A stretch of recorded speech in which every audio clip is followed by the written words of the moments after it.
बेटा 33 head on collision क्या होता है? कोलिजन अलोंग स्ट्रेट लाइन, एक लाइन में जो कोलिजन होता है उसको हेड ऑन कोलिजन बोलते हैं। जैसे एक बॉडी को हमने हिट किया, एक बॉडी यहाँ पड़ी थी, दूसरी बॉडी भी इसी लाइन पे आई और उसने उसको हिट किया, this is called head on collision. अब पढ़ो, दोबारा से पढ़ो क्वेश्चन।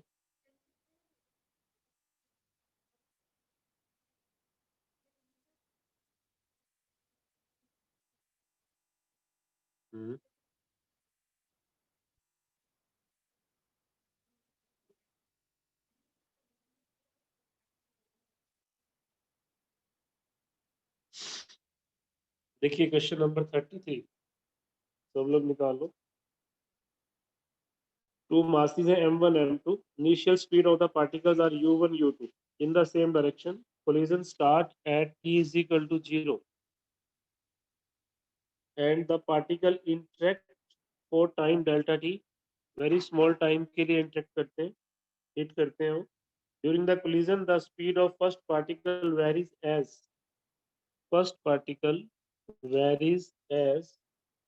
u1 उसकी स्पीड थी, टोटल टाइम u1 माइनस में क्या लिखा है इसमें, u1 डैश कर देते हैं, ऐसा उसने हमें दिया होगा।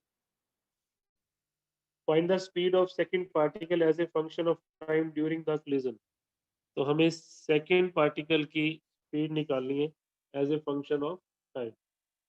फर्स्ट पार्टिकल की speed as a function of time ये है, तो what would be the speed of the second particle? आप कंजर्वेशन ऑफ लीनियर मोमेंटम लगाओ 33 में।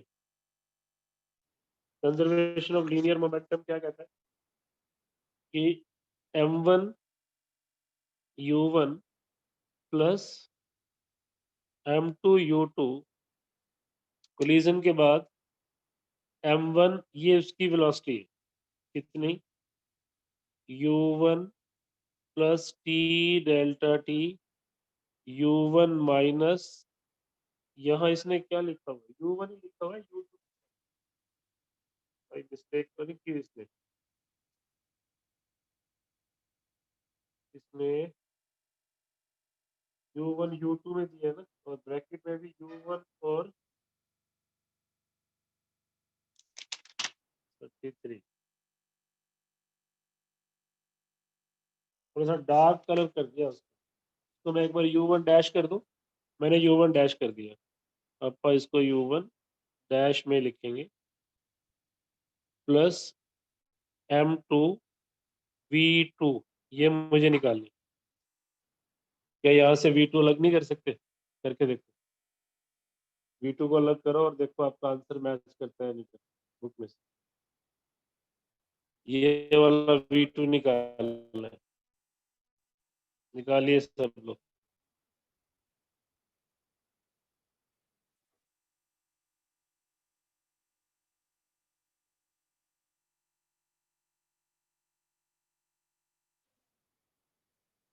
उसी में आंसर है, आंसर भी उसने पीछे डार्क कलर में दिया हुआ, u1 डैश में छोड़ देना, u1 डैश में आंसर छोड़ना।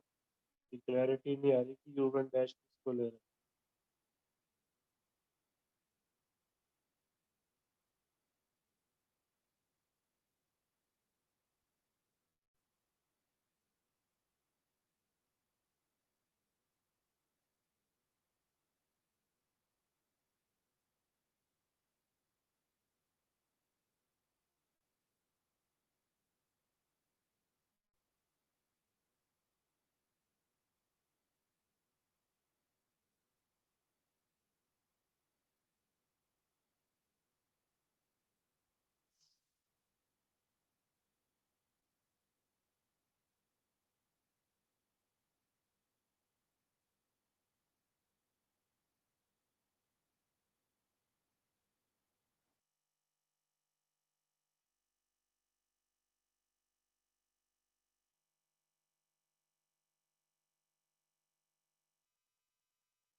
तो खोल लो ना ब्रैकेट को, m1u1 plus m1t delta t u1 minus u1 dash plus m2 v2, v2 निकाल। इधर वाला m1 u1 इससे कैंसिल हो रहा है, इस सारे फैक्टर को इधर ले आए, m2 u2 minus m1t delta t u1 dash equal to m2 v2। यहाँ से v2 निकाल लो, ये बनेगा u2 minus m1 m2 t delta t u1 dash. Check करो पीछे आंसर क्या है।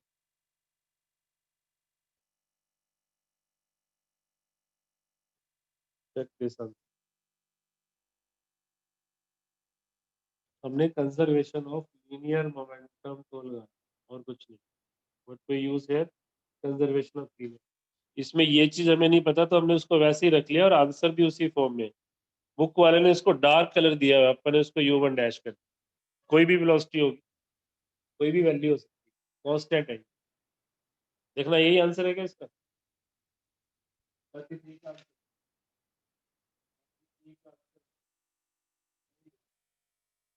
This is the answer of 30। Next doubt 33 के बाद।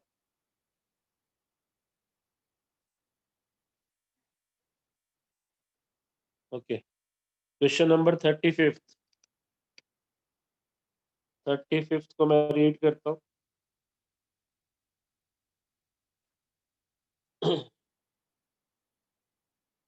A ball of mass m moving at a speed v। एक बॉल है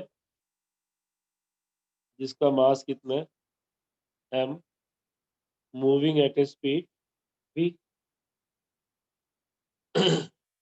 makes head on collision with identical ball at rest। Ball at rest पे था, identical same mass, velocity is 0। उसके बाद वो ये कह रहा है the kinetic energy of the ball after the collision is 3/4 of the original। okay, find the coefficient of restitution। यही कह रहे हो ना आप? नहीं, अप्रूव तो बेटा बाद में होगा। अप्रूवल के लिए तो मैंने 2 दिन का टाइम दिया। यहाँ से अप्रूव हो जाएगा सीधा? यहाँ से नहीं होगा, मुझे सारा खोलना पड़ेगा पहले। उसको बोलो कि अब अप्रूव नहीं होगा। 2 दिन से मैं बोल रहा हूँ कि रजिस्ट्रेशन कर। उसको मैसेज करते हैं कि अप्रूवल तो बाद में होगा क्लास। बेटा कोलिजन के बाद दोनों स्टिक नहीं करेंगे। उसने ये नहीं कहा कि परफेक्टली इनइलास्टिक कोलिजन है।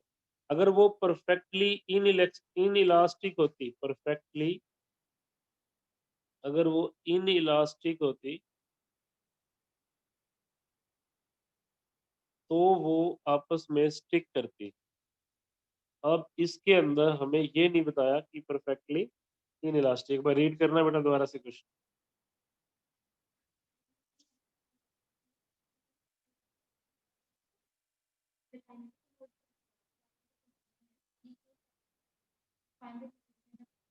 3/4 ऑफ द ओरिजिनल। ओके, मैं मान लेता हूँ कि कोलिजन के बाद एक की वेलोसिटी v1 है और दूसरे की वेलोसिटी v2 है।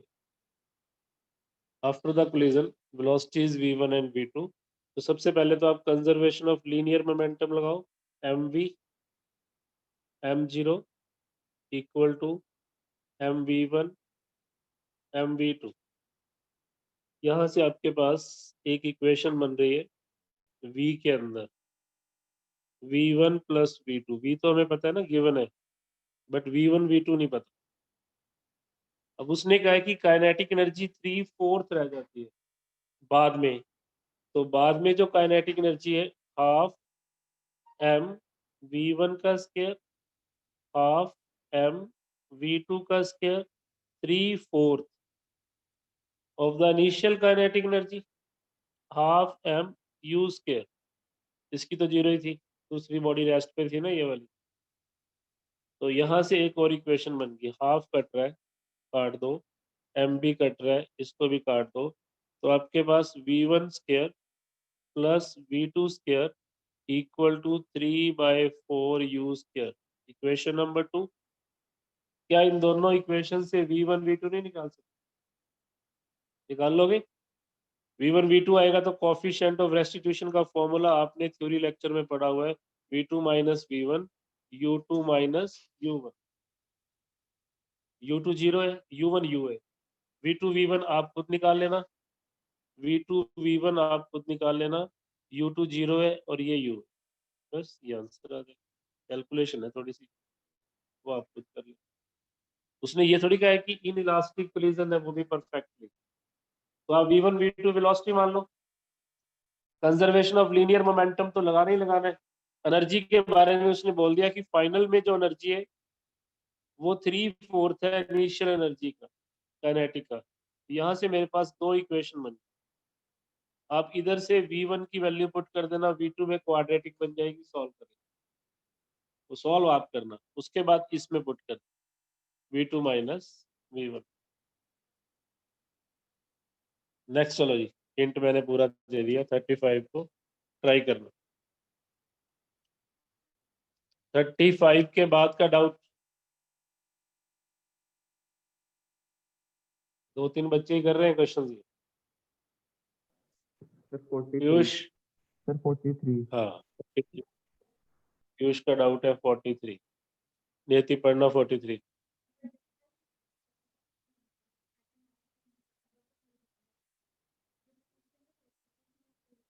दोबारा पढ़ना। A projectile is fired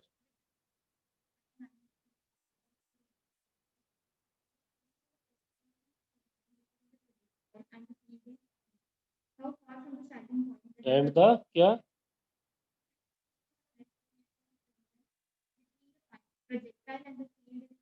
field, okay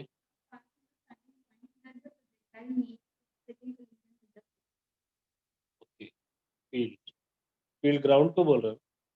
ठीक है, देखो ये ग्राउंड मैंने बनाया,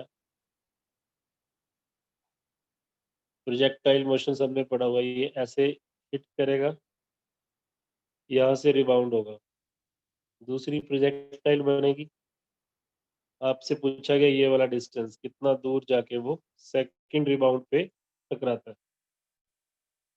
तो जिस स्पीड से आप प्रोजेक्टाइल को फेंकते हो, दिया स्पीड उसने यू, उसी स्पीड पे आके वो हिट करता है ग्राउंड को। ये आपने प्रोजेक्टाइल में पढ़ा हो। जिस स्पीड से आप प्रोजेक्टाइल को फेंकते हो उसी स्पीड से आके वो हिट करता है, जिस एंगल पे आप फेंकते हो उसी एंगल पे आके हिट करता है। इट मीन्स ये एंगल अगर थीटा है तो ये एंगल भी थीटा हुआ, इसके कंपोनेंट बना लो इस वेलोसिटी के। इस डायरेक्शन में तो u cos थीटा, इस डायरेक्शन में u sin थीटा। अभी सेकंड पार्ट स्टार्ट नहीं हुआ, फर्स्ट पार्ट अच्छा सा मैं ध्यान से समझो इसको। जिस स्पीड से फेंकते हैं उसी स्पीड पे जाके ग्राउंड को हिट करता है, जिस एंगल पे फेंकते हैं उसी एंगल पे जाके ग्राउंड को मीट करता है। तो ये एंगल थीटा है तो ये एंगल भी थीटा है, u के दो कंपोनेंट बन गए, u cos theta, u sin theta.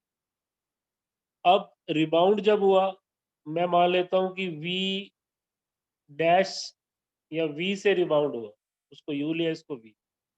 जब रिबाउंड हुआ तो किससे हुआ? v से। अब किस एंगल पे हुआ ये भी नहीं पता, मान लेते हैं अल्फा एंगल पे रिबाउंड। किस पे हुआ? अल्फा एंगल पे। तो v के दो कंपोनेंट बन रहे हैं, एक ऊपर की तरफ बन रहा है, एक इधर बन रहा है। वो बन रहा है v cos अल्फा और v sin alpha. v cos alpha और v sin अल्फा। हॉरिजॉन्टल में वेलोसिटी कभी चेंज नहीं होती। हमें कहा गया कोफिशिएंट ऑफ रेस्टिट्यूशन e, वो होता है final normal velocity to the initial normal velocity. तो मेरे पास क्या बन गया? v sin alpha by u sin theta. यहाँ से v sin अल्फा की वैल्यू मैं निकाल लूंगा, that is e u cos theta. यहाँ तक नोट कर लो, फिर कोई डाउट है तो पहले ये क्लियर कर। Coefficient of restitution final velocity, क्योंकि ग्राउंड तो मूव नहीं करेगा, final velocity to the initial velocity. तो यहाँ से मेरे पास v sin अल्फा की वैल्यू आ गई। इतना बहुत होता है इस रेंज को निकालने के लिए और इस रेंज को निकालने के लिए। उसके बाद आपको ट्राई करना, आप ये दोनों रेंज निकाल लेना, दोनों रेंज को आप ऐड कर लेना, आपको सेकंड रिबाउंड वाला डिस्टेंस। एक बार आपको सेकंड वेलोसिटी पता चल गई, उसकी वैल्यू आपको मिल गई है यहाँ पर, v sin alpha EU cos theta के इक्वल है। और दूसरा हॉरिजॉन्टल में वेलोसिटी सेम ही रहने वाली है, तो v cos alpha u cos theta के इक्वल है। तो रेंज के फॉर्मूले में याद होगा आपको, रेंज के फॉर्मूले में आप क्या लगाते हो, u square by g 2 sin theta cos theta. उसको यूज करके इसकी रेंज निकाल दो, इसकी रेंज निकाल दो। अगर तो उसने स्टार्टिंग से डिस्टेंस पूछा है तो स्टार्टिंग से बता दो, सेकंड और फर्स्ट रिबाउंड के बीच में डिस्टेंस पूछा है तो वो बता दो।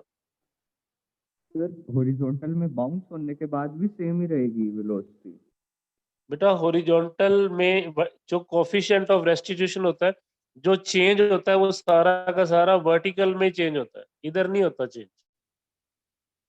जब आप वॉल पे मारते हो तो मोमेंटम इधर चेंज नहीं होता, उसको आप इक्वली करते हो। बॉडी का मास तो बदला ही नहीं, इस डायरेक्शन के अलोंग कभी मोमेंटम नहीं चेंज होगा, तो ये तो आप सेम ही रखोगे, ये आपका चेंज हो जाएगा।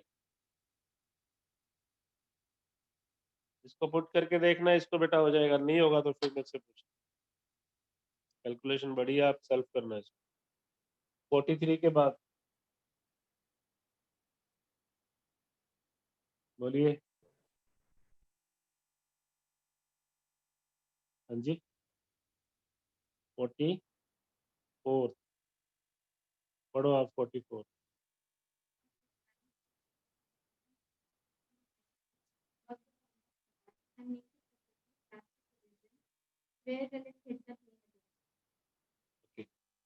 कौन सा कोलिजन है?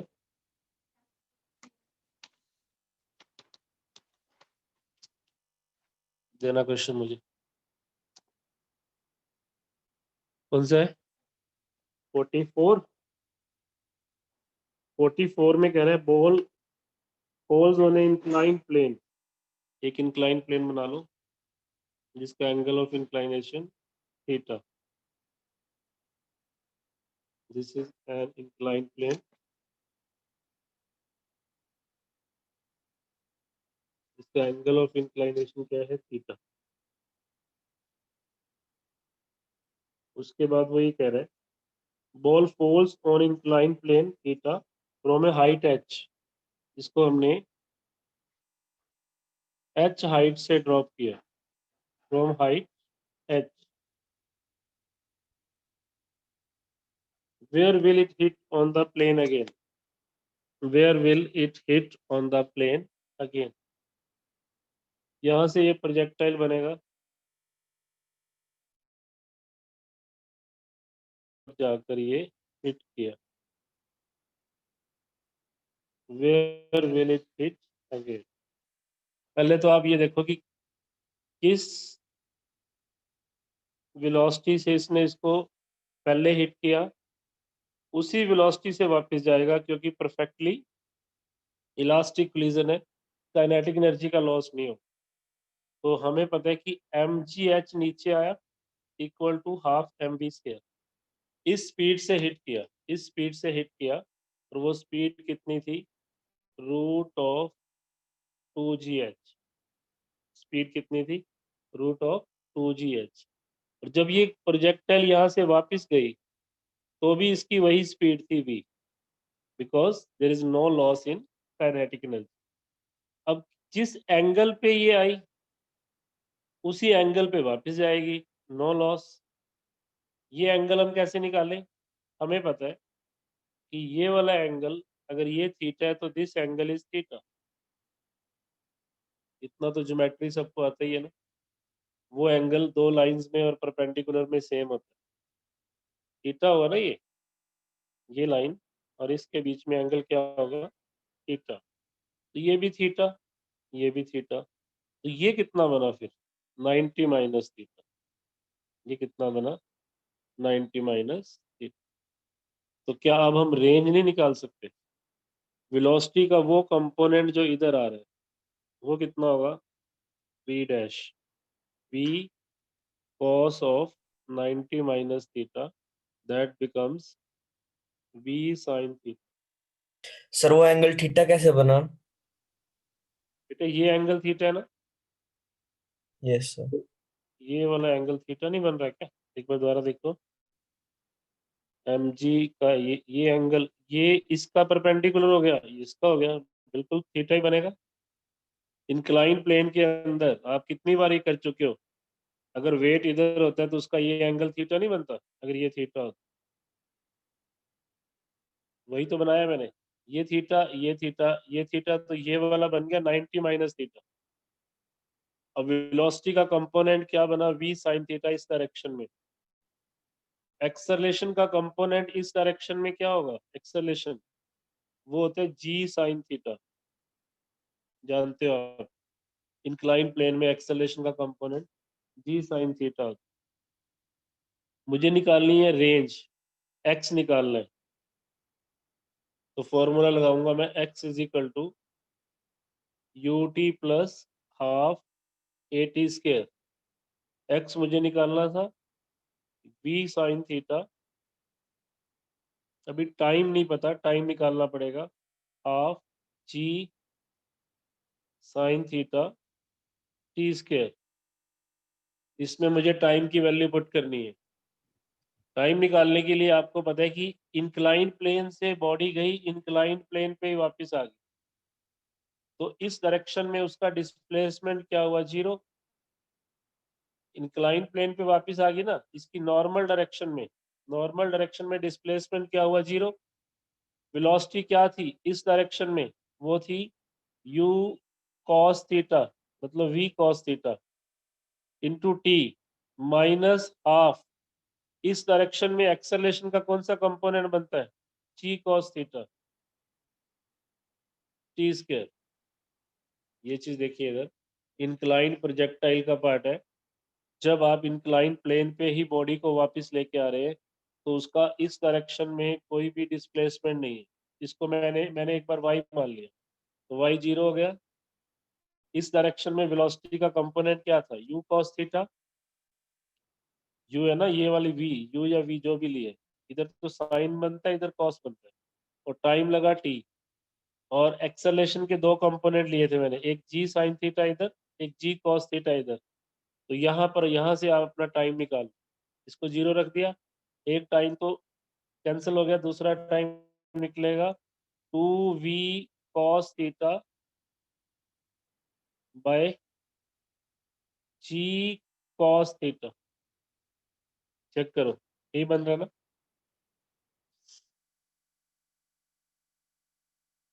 यही बन रहा है। इस टाइम को cos थीटा से cos थीटा कट गया, इस टाइम को आपने किसमें पुट कर देना है? इसके अंदर। जैसे ही आप टाइम इसमें पुट करोगे और इस v की वैल्यू पुट करोगे, आपके पास ये रेंज आ जाएगी। This is the range. Medical वालों के लिए ये क्वेश्चन नहीं है, मेडिकल के सिलेबस में इंक्लाइन प्रोजेक्टाइल आता ही नहीं, ओनली फॉर आईआईटी, वो भी एडवांस के लिए। फॉर मेडिकल स्टूडेंट आप इस क्वेश्चन को बस समझ ले, ज़्यादा इस पे परेशान मत होना। यहाँ से टाइम की वैल्यू निकाल के इसमें पुट करना, आपका आंसर आ जाएगा, that would be the range. आगे बढ़ो।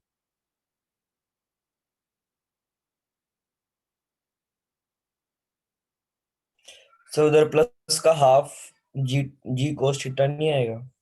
नहीं, क्योंकि आपने ऊपर वाले मोशन को y लिया ना, तो g के कंपोनेंट किधर बनते होते हैं? डाउनवर्ड। एक इधर बनेगा, एक इधर बनेगा। g cos थीटा रोकने की कोशिश करेगा, g sin थीटा फेवर कर रहा है, g sin थीटा इसको लेके आ रहा है, बट g cos थीटा इसको ऊपर जाने से रोक रहा है, इसलिए रिटार्डेशन लगेगी यहाँ। कैसे?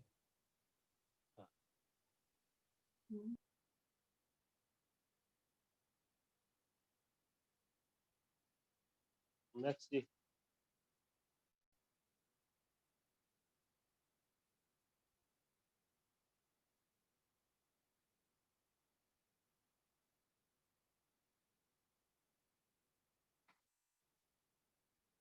एक बार ना इंक्लाइन प्रोजेक्टाइल को दोबारा से समझो, ये कुछ बच्चों को कंसेप्ट में अभी दिक्कत है। आप इंक्लाइन प्रोजेक्टाइल को कंसेप्ट कोई नोट कर लो, चाहे मेडिकल के हो चाहे नॉन मेडिकल। कई बार ये कहीं मतलब किसी फॉर्म में यूज ना हो जाए। देखिए आप जब भी किसी, पहले मैं यहाँ से लेता हूँ इसको, यहाँ से एक बॉडी को फेंका और ये प्रोजेक्टाइल यहाँ तक पहुँच गई ये this angle is theta, this angle is let theta, but फेंका गया अल्फा एंगल से। इसको अलग कर लेते हैं। पिछले क्वेश्चन में ये दोनों एंगल सेम थे, बाई चांस सेम थे क्योंकि वो ऊपर से ड्रॉप किया गया।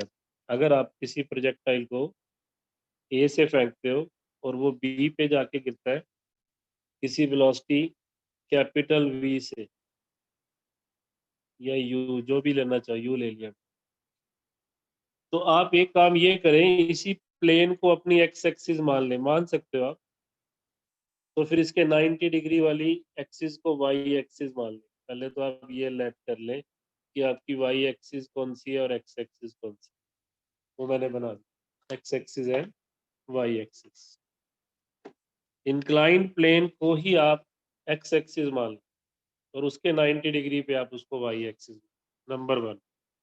तो इस u के दो कंपोनेंट बनेंगे, एक्स एक्सिस के लॉन्ग यू एक्स क्या होगा खुद ही बताओ, u cos अल्फा, और y एक्सिस के अलोंग यू वाई क्या होगा, u sin alpha.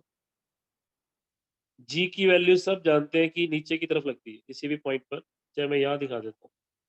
Acceleration due to gravity की डायरेक्शन किधर होती है, इधर। अगर ये एंगल थीटा है तो this angle is also theta. अभी बताया था ना मैंने, ये एंगल थीटा ही होगा। तो g के दो कंपोनेंट बन रहे हैं, एक g cos थीटा और एक इस तरफ g sin थीटा। अब ये केस उल्टा केस है, पहले वाले में नीचे आ रहा था, इधर इधर जा रहा है। यहाँ आप देखो दोनों ही एक्सेलरेशन अपोज कर रही है ए एक्स वो बन जाएगा माइनस जी साइन थीटा, क्योंकि एक्स इधर है और इसकी डायरेक्शन अपोजिट है। ए वाई ऊपर है, इसकी डायरेक्शन अपोजिट है, तो वो क्या बन जाएगा, जी कॉस थीटा। यहाँ तक कुछ पूछना हो। अब अगर आपसे पूछे टाइम ऑफ फ्लाइट बताओ इस प्रोजेक्टाइल की, टाइम ऑफ फ्लाइट कितने टाइम में ये इंक्लाइन प्लेन पे आके गिरेगी, तो यहां से चली और यहीं गिर गई। आप मेरे को बता सकते हो कि कितना वाई कवर किया इसने, 0। इस लाइन के ऊपर तो वाई 0 होता है ना। तो अगर इसका ओवरऑल डिस्प्लेसमेंट लूं, ओवरऑल डिस्प्लेसमेंट, तो वाई कितना हो गया, 0। टाइम कितना लगा, time of flight, initial velocity along y axis कितनी थी, u sine alpha, acceleration along y axis कितनी थी, minus g cos theta. Formula कौन सा लगाएंगे, u T plus half A T square, s को लिया 0, ये मेरे पास बन गया u sine alpha t minus half g cos theta T square. एक टी कैंसिल हो जाएगा, दूसरा जो टी आएगा वो कैपिटल टी होगा, that would be 2u sine alpha by G cos theta. ये आपका टाइम ऑफ फ्लाइट आ गया इंक्लाइंड प्रोजेक्टाइल का, जब आपने इसको नीचे से ऊपर फेंका। अगर आप ऊपर से भी नीचे फेंकेंगे सेम एंगल पे तो भी ये रिटार्ड ही करेगा। ऊपर से भी अगर नीचे फेंकेंगे तो भी ये रिटार्ड ही करेगा, तो आंसर यही आएगा। टाइम ऑफ फ्लाइट तो आपकी सेम ही है।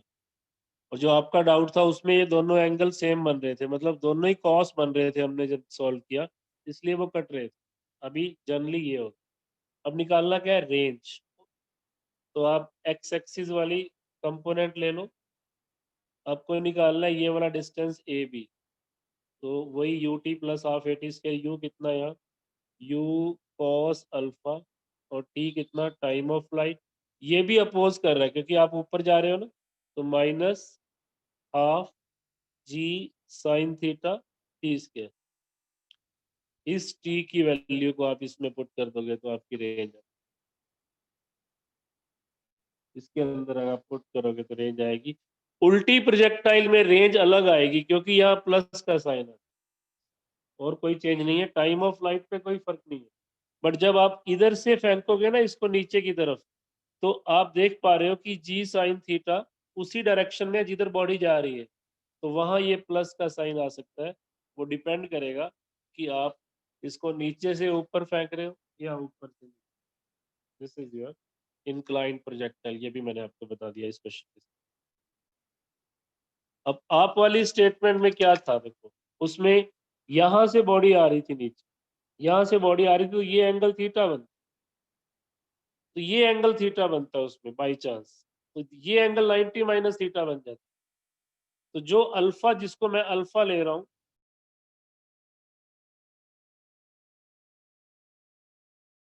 यहाँ तो ये कॉस थीटा से ये थीटा कट जाता है। अब आप अपना क्वेश्चन ट्राई कर सकते, यू कैन ट्राई।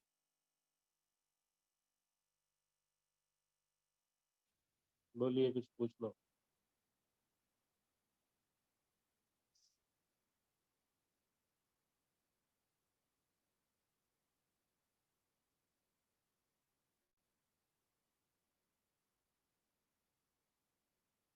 इधर 44 के बाद कोई डाउट किसी का?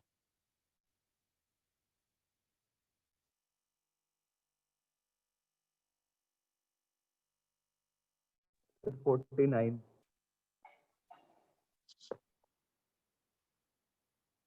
कौन सा 9? 49 पढ़ो, नीति 49 पढ़ो। 49 देखो पीयूष, ये समझ में आ गया प्रोजेक्टाइल तेरे को? Yes sir. Okay 49।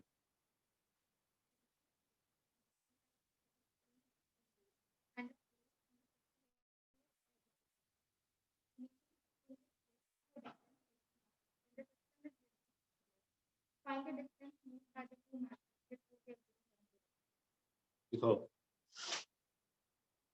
Question number 49। To masses m1 m2, ये m1 है, this one is m2, are connected by spring of spring constant k and are placed on a frictionless horizontal surface। यहाँ पर रख दिया है।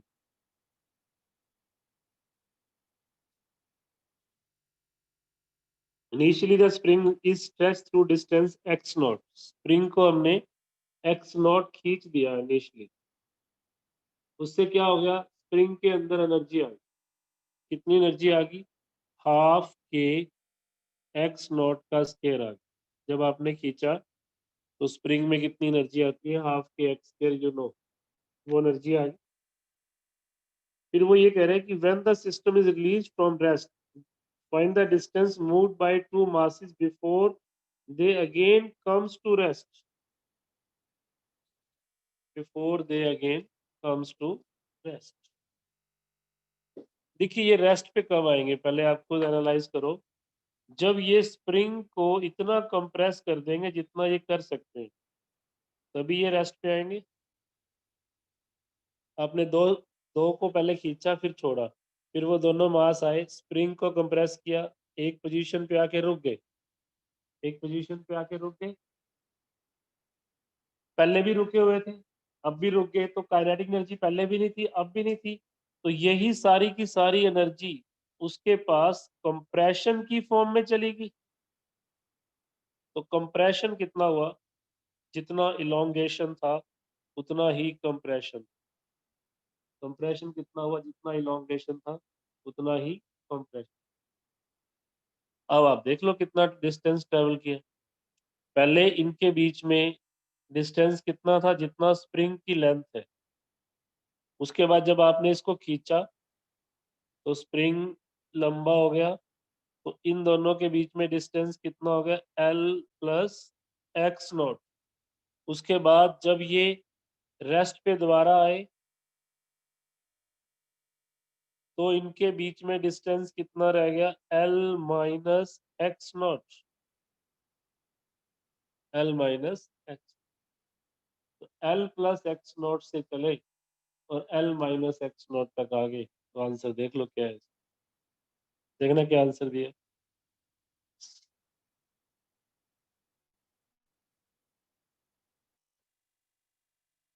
मास भी अलग अलग है क्या?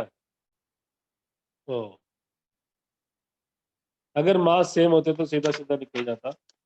अब यहाँ पर मासेस भी अलग अलग है, दिखाना मुझे। मासेस की टर्म में आंसर आएगा ना। करना ऐसी है जैसे मैंने आपको बताया। 49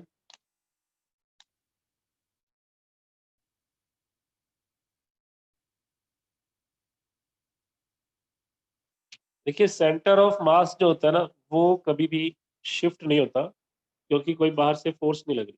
एक का मास m1 है, पहले स्प्रिंग इस पोजीशन पे था, तो इनका सेंटर ऑफ मास चेक करो कहाँ पर है। सेंटर ऑफ मास होगा, अगर यहाँ से डिस्टेंस मैं ले लूं x1, तो ये वाली डिस्टेंस क्या होगी, L माइनस x1 होगी। तो हमें पता है कि m1 x1 इक्वल टू, तो हम निकालते हैं, तो अपने पास x1 की वैल्यू क्या आएगी, m1 x1 plus m2 x2 m2l। तो x1 मेरे पास आएगा m2 m1 plus m2 into l। This is the x1। शुरू में ये इतना दूर था सेंटर ऑफ मास से, और दूसरे वाला कितना दूर था उसको x2 बोल देते हैं, m1 plus m2 into l। ये इनिशियल डिस्टेंस था इनके बीच में। और यहाँ पर जो x1 और x2 है वो किसके इक्वल है, l के इक्वल। वो किसके इक्वल है, l। अब आपने इसको x नोट किया तो दोनों दूर चलेगी। जब बाद में एक्स नोट आया तो भी सेंटर ऑफ मास शिफ्ट नहीं हो, सेंटर ऑफ मास अपनी पोजीशन को शिफ्ट नहीं करेगा। तो आप, तो ये वाला कितना इधर गया, एक एक पे कंसंट्रेट कर लो, ये गया x1 plus x not bye 2, यही गया ना। और जब ये कंप्रेस होके आए तो ये वाला कितना सेंटर ऑफ मास से दूर है, ये सेंटर ऑफ मास से कितना दूर है, ये वाला दूर है x1 minus x not bye 2। तो टोटल दोनों का डिफरेंस ले लो, x1 की वैल्यू पुट कर, तो आपका आंसर m1 m2 की फॉर्म में आ जाएगा। ऑलमोस्ट आइडिया मैंने आपको दे दिया how to deal this situation. इसको आप डील करो, खुद का आंसर मैच करो, फिर नहीं होगा then we will sir try. Last point repeat करना। लास्ट पॉइंट ये बेटा देखो, इसको x नोट खींचा तो ये वाला x नोट बाय 2, x1 तो पहले ही था, कोई बात नहीं, थोड़ा सा ब्लर है तो एक बार सुन, x1 plus X naught by 2 था। जब ये कंप्रेस होके आया एक्स नोट तो ये कितना ट्रेवल कर गया, x1 minus x naught by 2, यही बना ना। अब यस इन सर। दोनों के बीच में टोटल डिफरेंस कितना हुआ, कितना चला, इनका डिफरेंस ले लो, x1 की वैल्यू पुट कर। उसके बाद आप मेजर करो सेंटर ऑफ मास से, अदरवाइज आप मेजर ही नहीं कर पाओ। तो सेंटर ऑफ मास ओके मैंने सर। पहले ही निकाल के रखा, एक बार ट्राई करना, नहीं होगा तो फिर आई विल। नेक्स्ट चलो।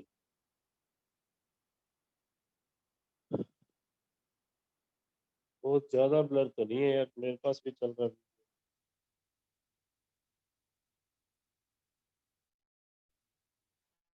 मेरा नेट वो चल रहा है ना, वाईफाई वीक होता है दूसरा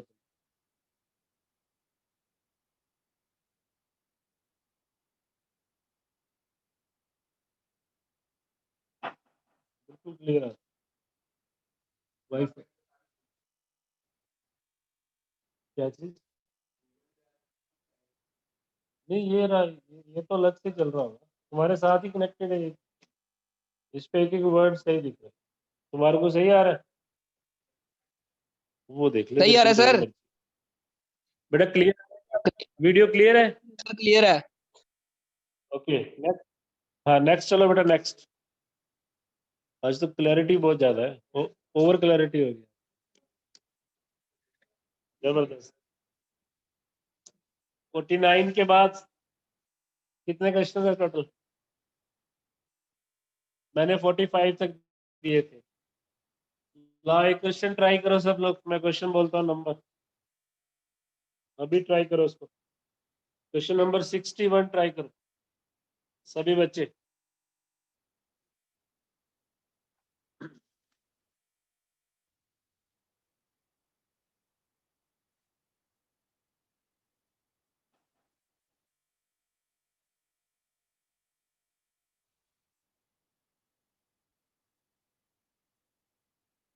सिक्सटी वन बुक है ना सबके पास? बिना बुक के क्यों है? डाउट है आज। सैटरडे को नॉर्मल कब होता है? ऐसे करो एक पिक खींच के ला मेरे को, तो मैं इस पे जूम कर देता हूँ।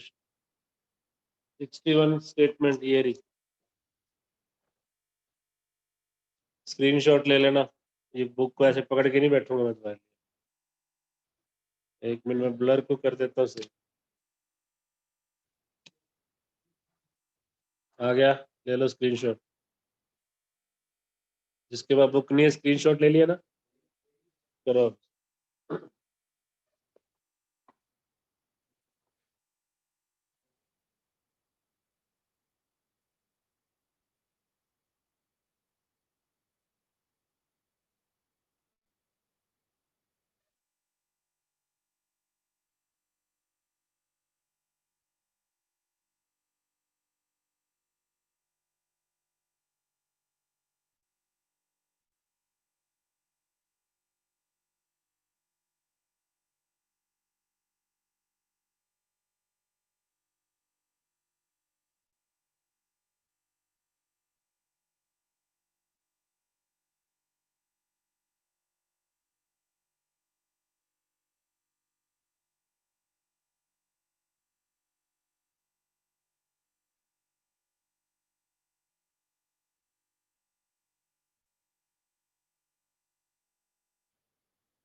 बेटा ट्राई किया करो,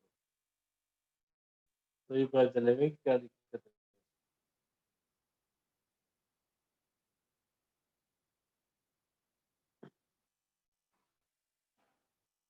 जिसका हो जाए ना आंसर मैच हो जाए, मुझे व्हाट्सअप कर देना।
उसके बाहर से और कुछ नहीं लग रहा, जो कुछ हो रहा है सिस्टम वो तो अपने आप जाएगा ही अगर कंजर्वेशन ऑफ मोमेंटम लगा रही हो। कंजर्वेशन ऑफ लीनियर मोमेंटम लगाओगे तो जाएगा ही। ऐसे क्वेश्चन हमने कितने किए हैं, मान लो एक्स गया ओवरऑल विद रिस्पेक्ट टू ये कितना आया, कंजर्वेशन लगाओ उसके बीच।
ये हो रहा है।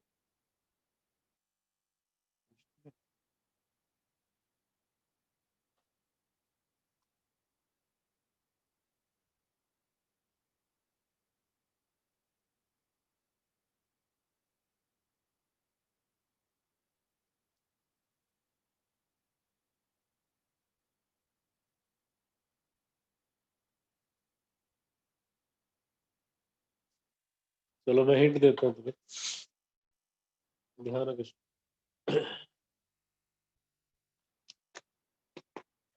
डायग्राम आपके पास है,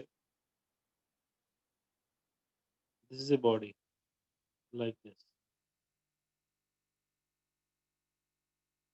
इसकी हाइट है h, इसका मास है m।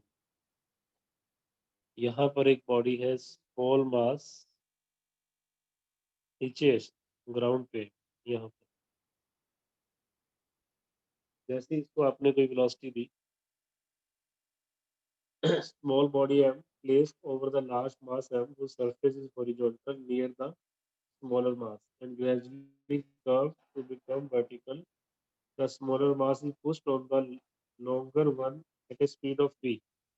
V speed से push किया, and the system is left to yourself itself.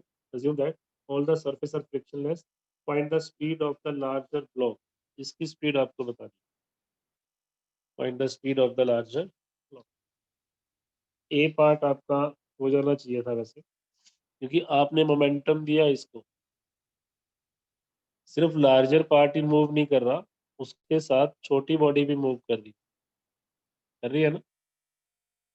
Initially larger मास का मोमेंटम नहीं था, आपने इसको वेलोसिटी दी, बट ये बॉडी इस बॉडी के ऊपर है, तो सिस्टम का मास कितना होगा m प्लस स्मॉल m।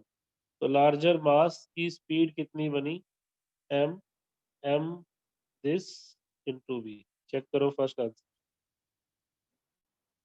हाँ तो लार्जर बॉडी की निकाली है, उसके ऊपर छोटी बॉडी तो है ही ना, उसका मास कैसे इग्नोर कर, वहां से इधर थोड़ी फेंका आपने इसको। अगर मैं इसको इधर फेंकता तब आपके पास ये बॉडी इससे डिटैच हो जाती, अभी तो इसके ऊपर ही जाएगी ना ऐसे। जब ये मूव करेगा तो सिस्टम के साथ मूव करेगा, तो वेलोसिटी आपके पास क्या आ गई, दिस। अगले पार्ट हो जाएंगे अब। बी पार्ट क्या है, find the speed of the smaller mass when it break off the larger mass at height h। Height h पे अब कंजर्वेशन ऑफ एनर्जी लगा दो। हाइट h के ऊपर जब ये ब्रेक ऑफ हुआ तब इसकी वेलोसिटी क्या थी, तो सिस्टम के पास कितनी एनर्जी थी, देखो सिस्टम के पास जो एनर्जी थी और इसके पास जो पोटेंशियल एनर्जी थी, वो सारी की सारी आप कंजर्व कर दो। कैसे करोगे वो देखो, आप कैसे करोगे आप। आपके पास इनिशियल में काइनेटिक एनर्जी कितनी थी, हाफ m v स्क्वायर। बड़े मास के पास कितनी थी शुरू में, 0। फाइनली ये दोनों एक ही स्पीड से जा रहे हैं, इनिशियल थे ना, उसके बाद तो ये ब्लॉक के साथ ही जा रहा है इधर, क्योंकि जब ये ऊपर की तरफ गया तो इसकी हॉरिजॉन्टल स्पीड खुद की 0 होगी। ब्लॉक के पास हॉरिजॉन्टल स्पीड बची m plus m into V dash का स्क्वायर, प्लस में इसके पास जो ऊपर की डायरेक्शन में वेलोसिटी है वो आ गई, जो मुझे निकालनी है डबल डैश। साथ में इसकी पोटेंशियल एनर्जी इसके पास आ गई mgh। यहाँ से आप एनर्जी को कंजर्व करके इसको सिंप्लीफाई कर सकते, वी डैश की वैल्यू पुट कर दें। भागने को तैयार हो, ओके ठीक है। तो इसको आज आप कंप्लीट कर लो अप टू 64, कल इसके डाउट करेंगे पहले।